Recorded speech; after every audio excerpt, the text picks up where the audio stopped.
Hello students, कैसे हो आप सभी। मैं विजय कुमार आपका अपना यूट्यूब चैनल बीके स्टडी पर आप सभी लोगों का स्वागत करता हूं। आशा करता हूं कि आप सभी लोग अच्छे होंगे। और मैं आज क्लास 10th के मैथ की पहली क्लास स्टार्ट करने जा रहा हूं, जिसमें मैं आपको वास्तविक संख्याओं के चैप्टर के बारे में बेसिक समझाएंगे, जानेंगे। चैप्टर से पहले कितना बेसिक यूज होता है और फिर उसके बाद में हम प्रश्नावली की ओर आगे बढ़ेंगे। तो ज़्यादा समय न लूँगा, बढ़ते हैं अपने टॉपिक की ओर। तो हम लिख लेंगे पहले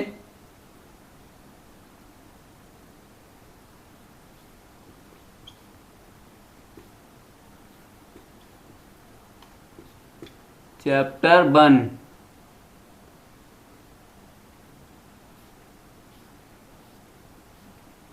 क्या है? वास्तविक संख्याएं।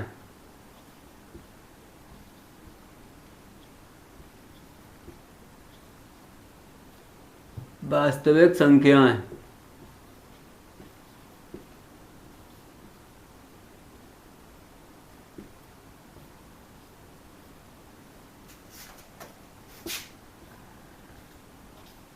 चलिए हेडिंग बेसिक के लिए भी डाल देते हैं।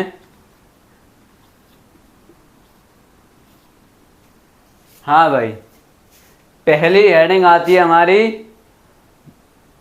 प्राकृतिक संख्याएं। तो हम जानेंगे प्राकृतिक संख्याएं किन्हें कहते हैं। तो चलिए सीखते हैं भाई प्राकृतिक संख्याओं के बारे में।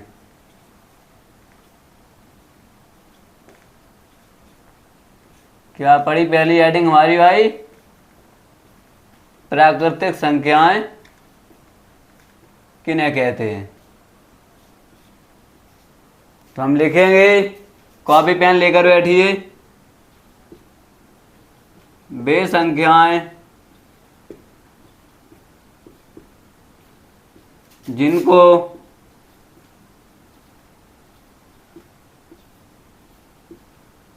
गिना जा सकता है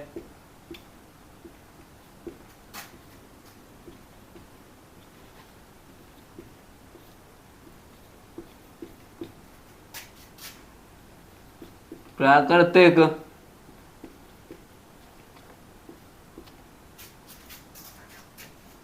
चलिए इधर लिख देते हैं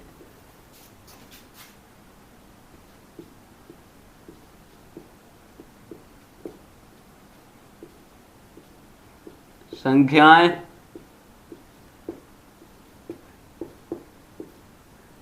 कहलाती हैं।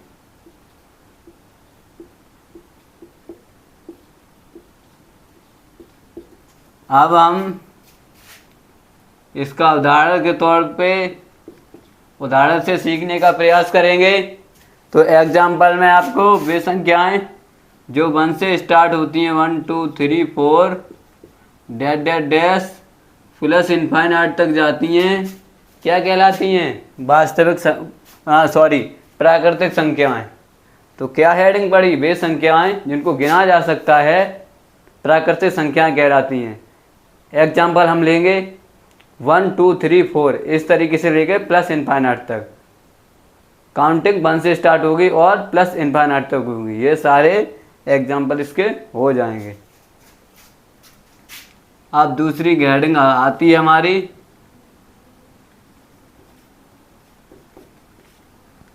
पूर्ण संख्याएं किन्हें कहते हैं भाई। इसमें आप हेडिंग से ही समझ रहे होंगे कि जो संख्याएं अपूर्ण होती हैं वो क्या नहीं कहलाती? पूर्ण संख्याएं। तो हम लिखेंगे इसकी हेडिंग वे संख्याएं। प्यारे स्टूडेंट पहले समझिए, लिखिए नहीं।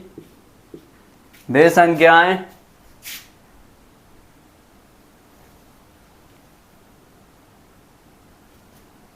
जिनमें यदि शून्य को शामिल कर दिया जाए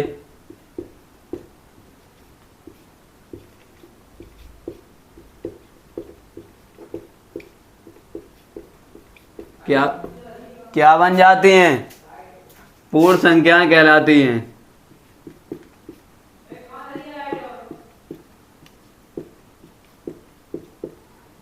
पूर्ण संख्याएं कहलाती हैं। अब इसका एग्जाम्पल समझेंगे।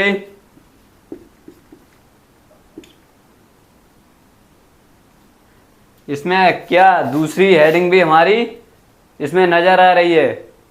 पूर्ण संख्या में प्राकृतिक संख्याएं सम्मिलित होती हैं। ये बात वही है जो मैंने लिखी है। तो इनकी स्टार्टिंग शून्य से होती है। 1 2 3 4 dash dash dash plus infinite. अब क्या दिख रहा है इसमें आपको? प्राकृतिक संख्याएं दिख रही हैं। अगर शून्य को हटा दिया जाए तो हमें क्या पहचानना है? पूर्ण संख्याओं की पहचान करनी है। तो जीरो शामिल हो जाएगा उसमें। अगर हम जीरो को शामिल नहीं करेंगे तो हमारी पूर्ण संख्याएं नहीं होंगी। प्यारे बच्चों, ये हेडिंग आपको समझ आ चुकी होगी। अब बढ़ते हैं तीसरी हेडिंग की ओर।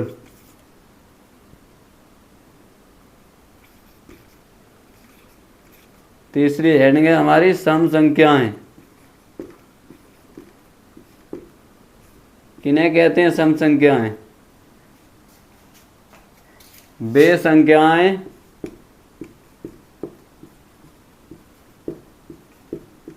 जो क्या हों?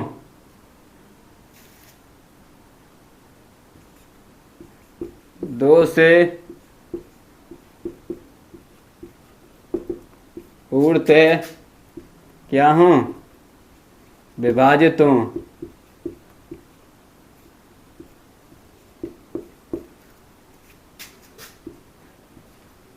क्या कहलाती हैं? सम संख्याएं कहलाती हैं।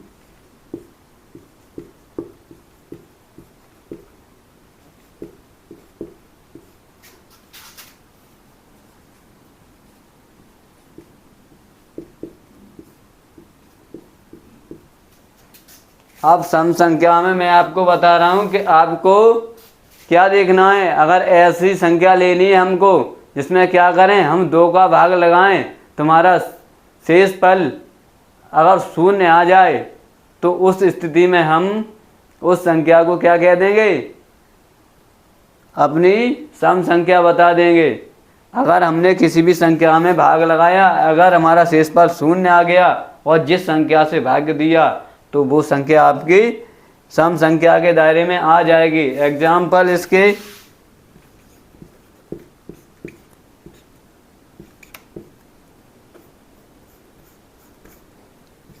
0 2 4 6 8, ये इसके एग्जाम्पल हैं। अगर एग्जाम्पल में मान के अगर आप समझिए इस प्रकार से कि आपकी कोई भी संख्या कितनी भी बड़ी लिखी है, जैसे ये लिखी है 37,234, तो हमें क्या देखना है? इकाई का अंक देखना है। अगर 0 2 4 6 इनमें से कोई भी इकाई का अंक दिखाई दे जाए तो वो संख्या को हम सम संख्या कह देंगे। वो तो आपकी डिवाइड वाली विधि आपकी लंबी पड़ेगी, लेकिन आपको कितनी भी बड़ी संख्या लिखी हो लेकिन आपको अंत में क्या दिखे? इकाई का अंक 0 2 4 6 8।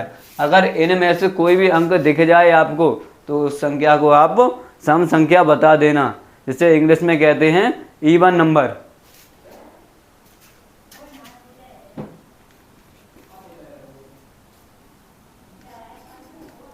चौथी चीज, अगली हेडिंग है विषम संख्याएं।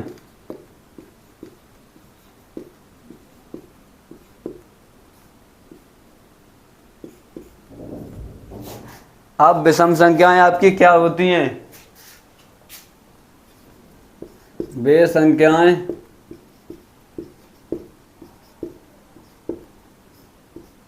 जो 2 से पूर्णतः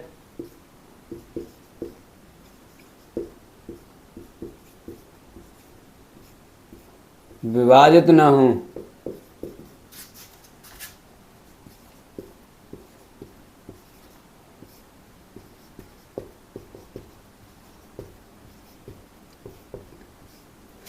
विषम संख्याएं